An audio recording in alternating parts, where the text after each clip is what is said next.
आज आपल्या हातात जो स्मार्टफोन आहे ना, तो तसा अगदी साधा वाटतो. पण खरं तर त्यात गेल्या 50 वर्षांतली सगळ्यात मोठी टेक्नॉलॉजिकल क्रांती दडलेली आहे. चला तर मग हा प्रवास उलगडून पाहूया.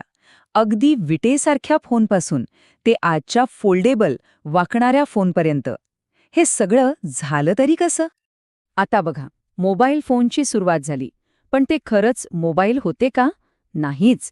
1970च्या दशकातले हे कारफोन इतके मोठे आणि अवजड होते की ते गाडीत कायमचे बसवावे लागायचे.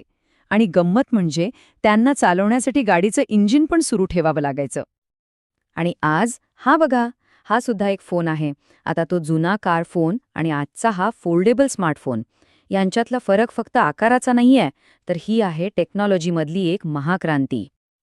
पण प्रश्न हा आहे की हे सगळं घडलं कसं आणि याच्यापुढे नेमकं काय असणार आहे. याच प्रश्नांची उत्तरं आपल्याला या विश्लेषणात मिळणार आहेत. ही कहाणी आहे त्या नाविन्याच्या प्रवासाची. चला तर मग या कथेच्या पहिल्या भागापासून सुरुवात करूया. तो काळ जिथे टेक्नॉलॉजीने आवाजावरून डिजिटल मेसेजिंगकडे एक मोठी पहिली उडी घेतली. 1Gने आपल्याला काय दिलं? Wireless voice calls. पण ते होते ॲनालॉग. खरा गेम चेंजर होता 2G.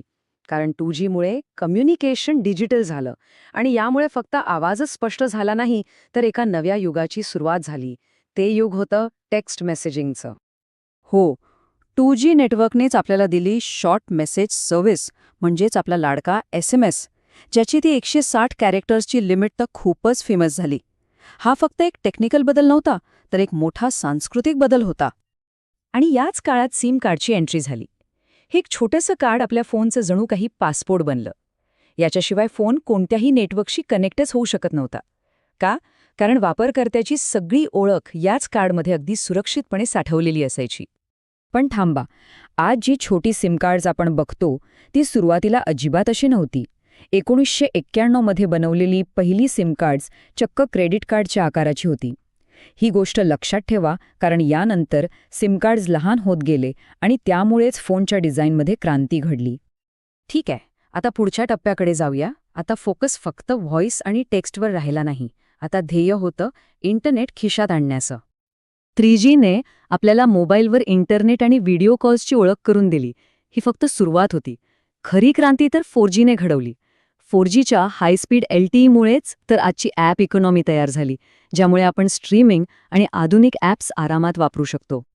3G आणि 4Gची तुलना केली तर लगेच लक्षात येतं की 4G हाच खरा बदल होता.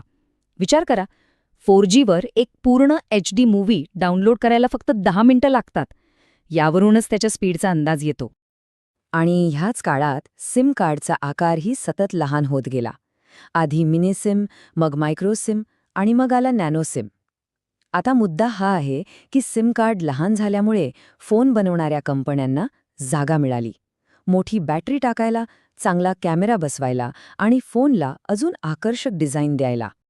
आणि बघा, 4G नेटवर्कमुळे हाय क्वालिटी व्हिडिओ स्ट्रीमिंगची मागणी इतकी वाढली की ॲमोलेड सारख्या प्रगत स्क्रीन टेक्नॉलॉजीची बाजारपेठ अक्षरशः स्फोट झाल्यासारखी वाढली. हा आलेख तेच दाखवतोय. बरं, आता येऊया सध्याच्या पिढीकडे, 5G. आणि एक गोष्ट लक्षात घ्या, 5G म्हणजे फक्त जास्त स्पीड नाही, तर सर्व गोष्टींना सगळीकडे एकमेकांशी जोडणं आहे. मग 5G वेगळं कसं आहे? यात 3 मुख्य गोष्टी आहेत. 1. प्रचंड data speed. 2. Ultra low latency, म्हणजे नेटवर्कचं रिॲक्शन टाईम जवळपास 0. आणि 3. इंटरनेट ऑफ थिंग्स, म्हणजे IoTसाठी जबरदस्त कनेक्टिव्हिटी. यामुळे आता फक्त फोनच नाही, तर घरातली, शहरातली अनेक उपकरणं एकमेकांशी जोडली जात आहेत. आणि हो, याच 5G युगात फोनच्या डिझाईनमध्ये सुद्धा एक मोठा बदल दिसतोय. तो म्हणजे फ्लेक्सिबल डिस्प्ले, ज्यामुळे आता आपण फोन वाकवू किंवा दुमडू शकतो. हे कसं शक्य झालं? कारण आता स्क्रीन काचेवर नाही, तर एका लवचिक मटेरियलवर बनवली जाते. फ्लेक्सिबल डिस्प्लेचे सुद्धा वेगवेगळे प्रकार आहेत. जसं की फ्लेक्सिबल OLED, जे हाय एंड स्मार्टफोन्समध्ये वापरतात कारण त्याचे रंग खूप भारी दिसतात. दुसरीकडे फ्लेक्सिबल LCD आहे, जे स्वस्त असल्यामुळे ई-रीडर्समध्ये वापरलं जातं. सिम कार्डच्या प्रवासातला पुढचा आणि लेटेस्ट टप्पा म्हणजे ई-सिम. आता ओळख पूर्णपणे व्हर्च्युअल झालीये. म्हणजे आता फोनमध्ये प्रत्यक्ष कार्ड टाकायची गरज नाही, तर फोनमध्येच एक एम्बेडेड चिप असते जी प्रोग्रॅम करता येते. चला, आता या विश्लेषणाच्या शेवटच्या टप्प्याकडे वळूया आणि जरा भविष्यात डोकावून पाहूया. आता आपण बोलणार आहोत 6G बद्दल, एक असं तंत्रज्ञान जे सायन्स फिक्शन कथांनाही खरं करू शकतं.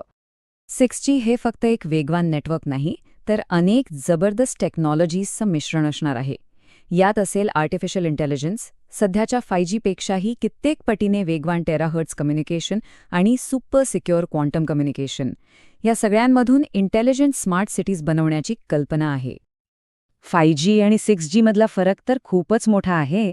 जिथे 5Gचा स्पीड आपण गिगाबिट्स प्रति सेकंदामध्ये मोजतो, तिथे 6Gचा स्पीड टेराबिट्स प्रति सेकंदामध्ये असेल. म्हणजे विचार करा, यामुळे होलोग्राफिक कम्युनिकेशनसारख्या गोष्टी प्रत्यक्षात शक्य होतील.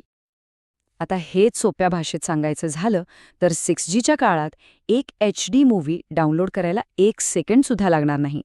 हा स्पीड खरंच अविश्वसनीय आहे. तर मग जाता जाता एक विचार मनात येतो. जेव्हा आपली उपकरणं होलोग्राम दाखवू शकतील आणि नेटवर्क्स स्वतःहून विचार करू लागतील, तेव्हा संवाद या शब्दाची, या संकल्पनेची आपली कल्पना कायमची कशी बदलेल.